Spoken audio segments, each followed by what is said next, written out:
አንድ ልጅ ፈልግ ነበር። አንድ ልጅ ቢኖረኝ ብዬ ነበር። ለዛ ነበር ስለፋይ ነበር። ለዛ ነበር የነበረኝ። አንድ ቀን እኔ ቤት ይመጣል። እኔ በእርግጥ እኔ ቆሻሻ ነውር ምናምን ያለብኝ ሴት ነኝ፣ ደካማ ነኝ ምናምን በቃ እንኳን ለእግዚአብሔር ለሰው አልመችም። ግን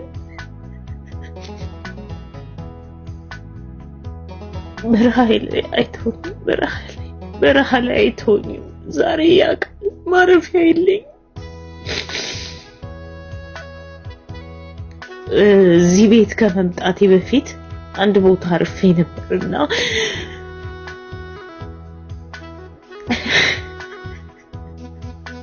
ያረፍኩባት ልጅ የላከችልኝ ዋትስአፕ ምን ይላል መሰላችሁ? አከራዩ እሷ ልጅ እዚህ ግቢ እንዳትመጣ ብሏል አለ።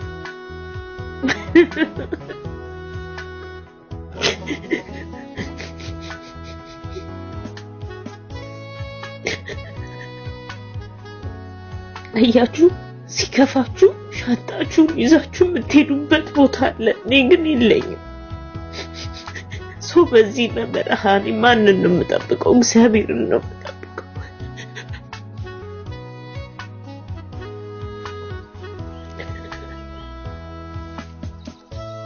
የሁሉ ዘመን እየጠበኩት ነው። ሁሉ ዘመን እየጠበኩት ነው። እግዚአብሔርን እየጠበኩት ማንንም የለም ሰው፣ ምክንያቱም ሰው የለም። ማርያምን እህታችን የሁሉንም የእህቶቻችንን ቁስል የእህቶቻችንን እንባና በሆዳቸው ያለው ነው ዛሬ በሚዲያ ላይ ይዛ ብቅ ያለችው ማለት ነው።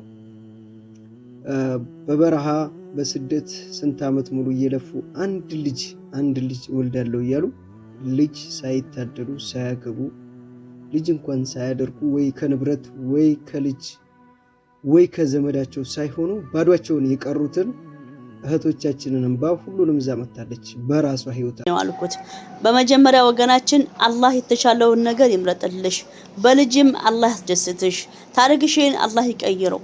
ሐቂቃ የተናገረሽ ንግግር ለሁላችንም መልእክት ነው። እዚህ ሀገር 10 ዓመት 15 ዓመት ተኖሮ ገንዘቡም አልተያዘም፣ ትዳሩም የለም፣ ምንም ነገር ሁሉም በባዶ ነው።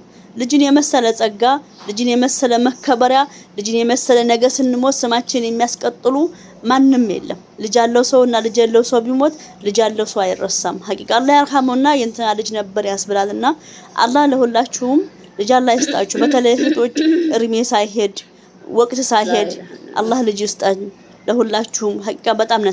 አሰላሙ አለይኩም ወራህመቱላሂ ወበረካቱ። ሰላም ምርጦች እንዴት ናችሁ? ሰላም ናችሁ? እንግዲህ ቪዲዮውን እንዳያችሁት ነው። በጣም አንጀት ትበላለች።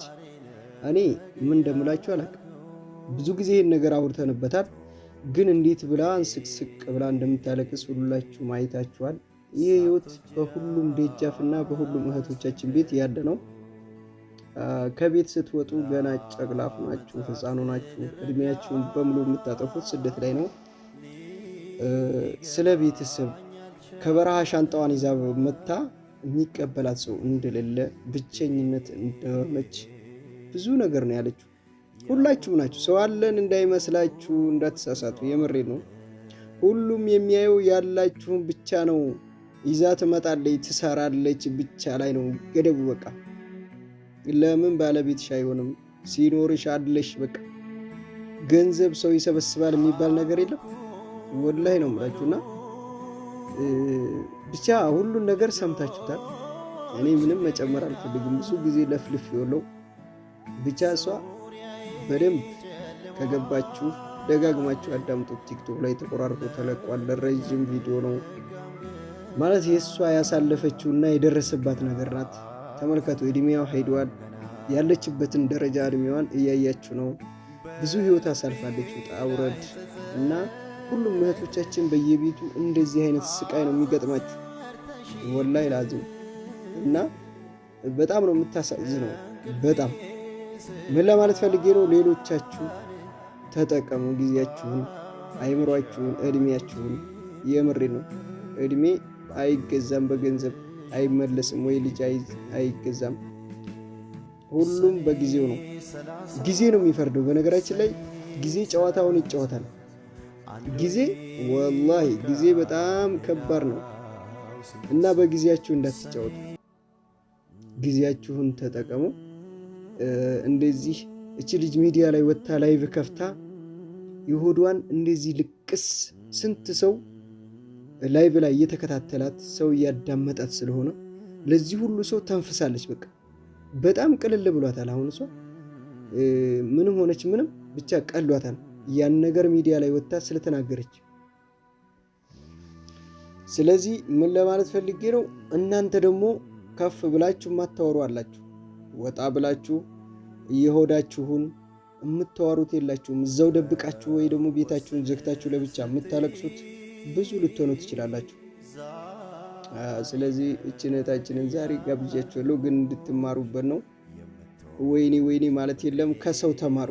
ሰው አንድ ነገር ሲሆን ነገም እኮ የኔ ህይወት እንደዚህ ሊሆን ይችላል ብላችሁ እንድደርሱበት ነው።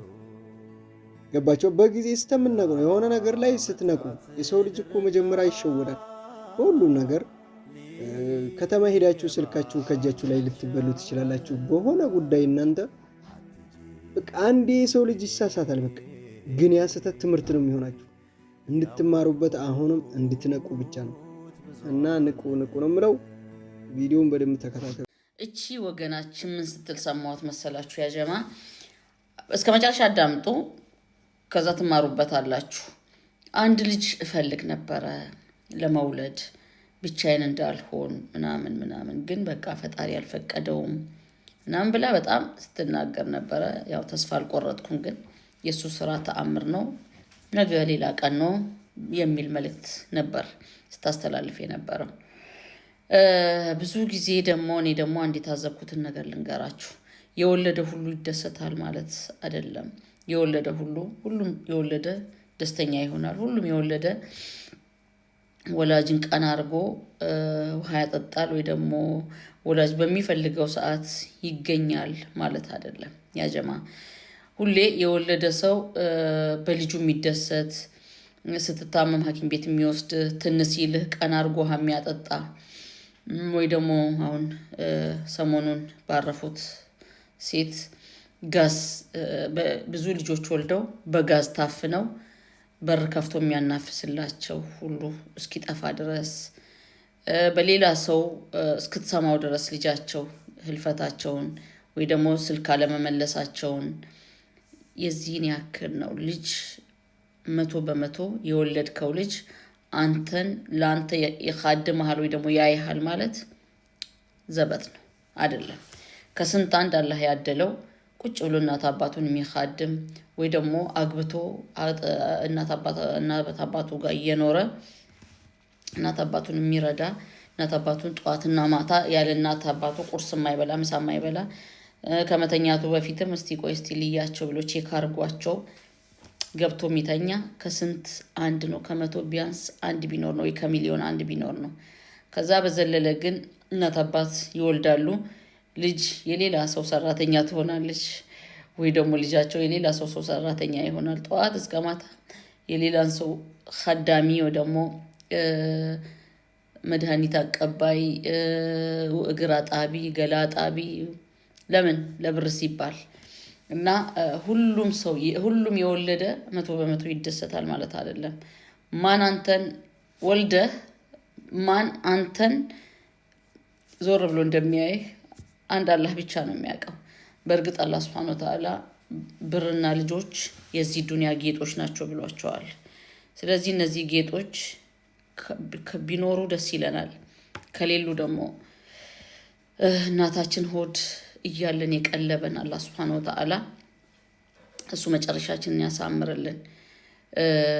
አሁን ሰሞኑን እቺ ሀና ነው የምትባለው ልጅ እዚህ ሚዲያ ላይ ስታመጥ የነበረችው እናቷ እንዲህ በጋዝ ታፍነው ልጄን ብለው ወደ አሜሪካን ሀገር ሄደው እሳቸው ግን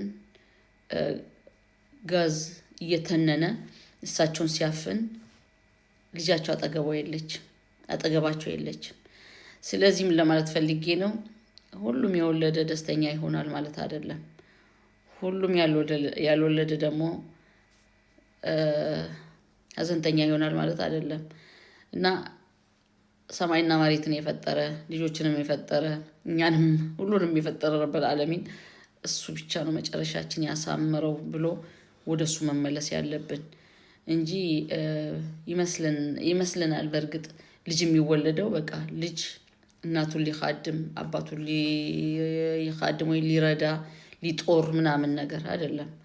አንዳንድ የሚወለድ ልጅ አለ አባት እናቱ የሚጦሩት እሱ ሊጦራቸው አይደለም እናት አባቱ የሚጦሩት ታላላቆቹ የሚጦሩት።